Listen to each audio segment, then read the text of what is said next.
Hey everybody, and welcome back to another episode of Whittling Wizards with your favorite Dungeon Master, DM Andy.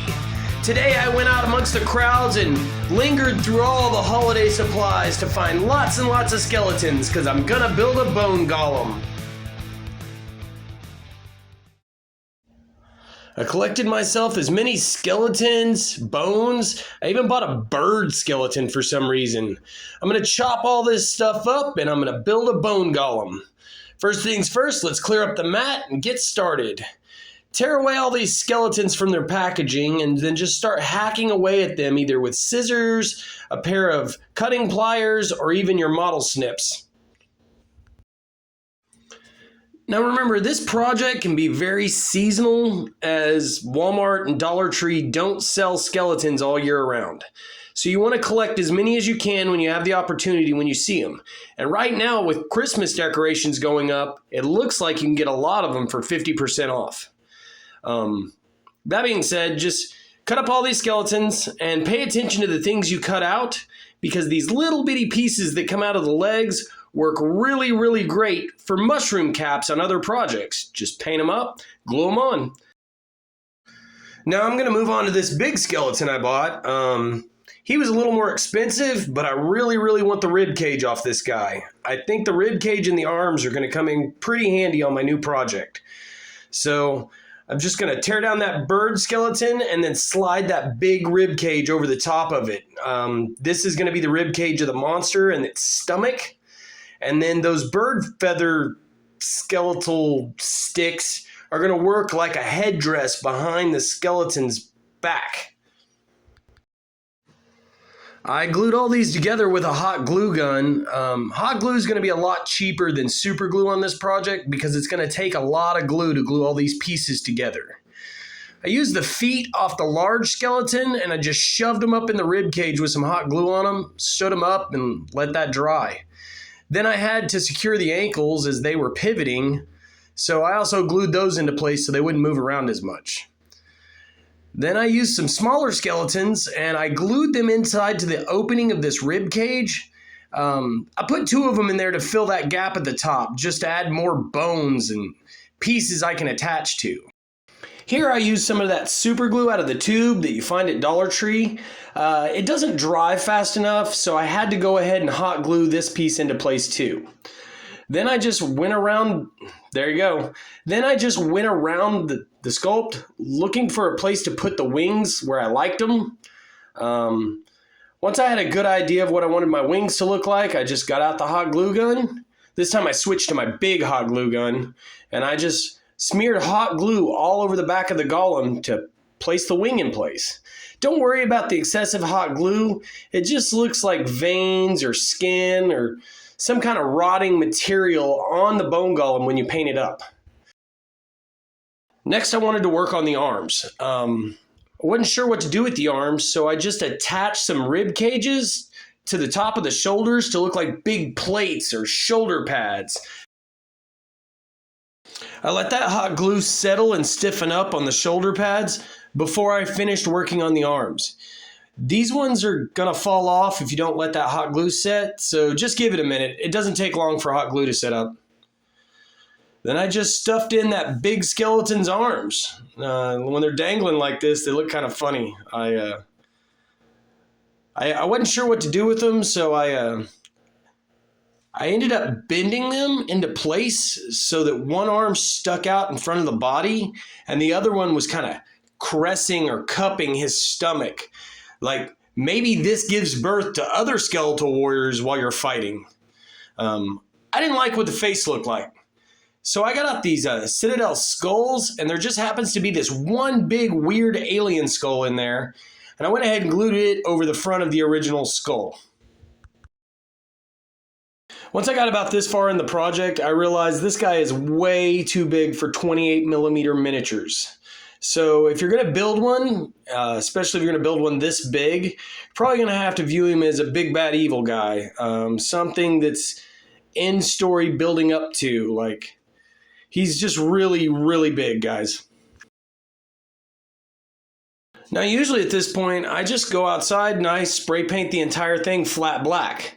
But With the way you've glued this together, I want to use the black paint and Mod Podge so that it makes just one more layer of adhesive to make good connections and make sure this model doesn't fall apart while you're using it on your game table.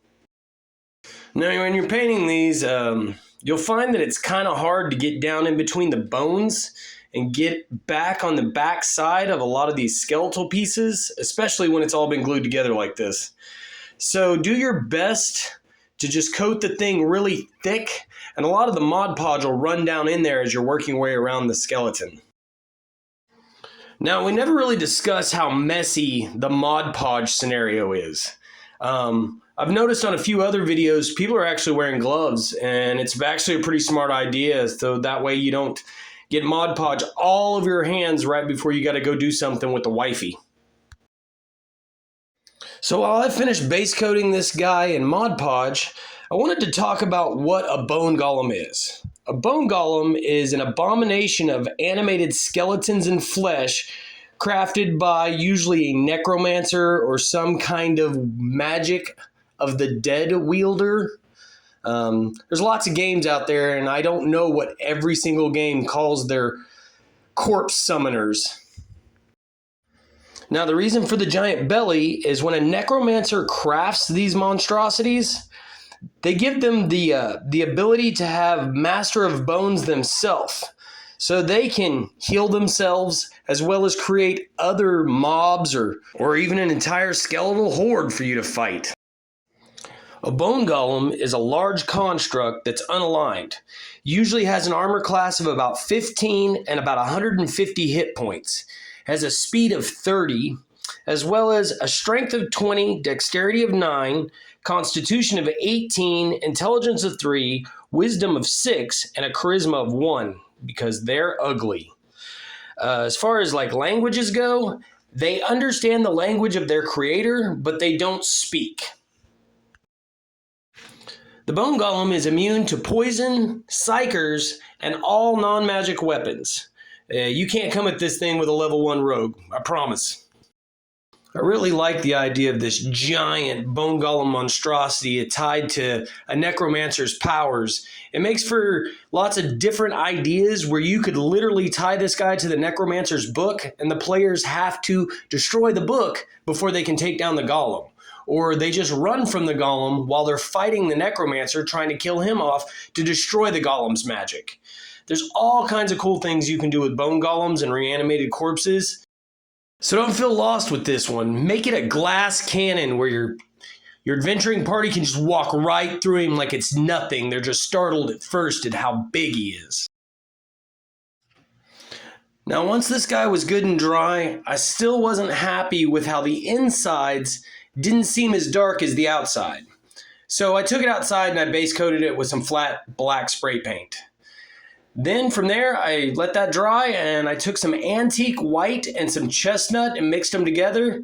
And then I just chopped at this thing, spreading white paint all over it, trying to catch the bones and leave some depth in the joints and the rib cage, the eye sockets. It's like a heavy dry brush. Then from there, I took a sponge and more of that chestnut and I made it dingy and dark. Skeletons are very rarely solid white unless you see them in an academic classroom of some kind where they've been bleached. So from there, I took my antique white, just straight antique white, and I added accents all over the place. It's really cool to just put a dot of paint where the joint is. Like, you don't have to get really, really scientific or expert with this. Just find places where it'd be cool. Like, I thought it was neat to do the knuckles and the fingernails. Like, the fingernails turned out kind of creepy and weird. I went to the back and I did the same thing with the wings. I just dotted each spot on the wings where it looks like the joints were connecting between the bones. Just take your time and enjoy the paintwork. I've also done these before in a green color, so they look more like Castle Grayskull. Those turn out pretty cool too. And there you have it, guys. A giant monstrosity bone golem. One big bad evil guy for your tabletop RPGs. I'm going to throw a stat block up real quick that I found on the web. And it's from an older version of D&D, but it gives you a good starting point for your homebrew. And then we're going to go over the table so you can see how much bigger this guy really is than my minis. And as always, I am your favorite Dungeon Master, DM Andy.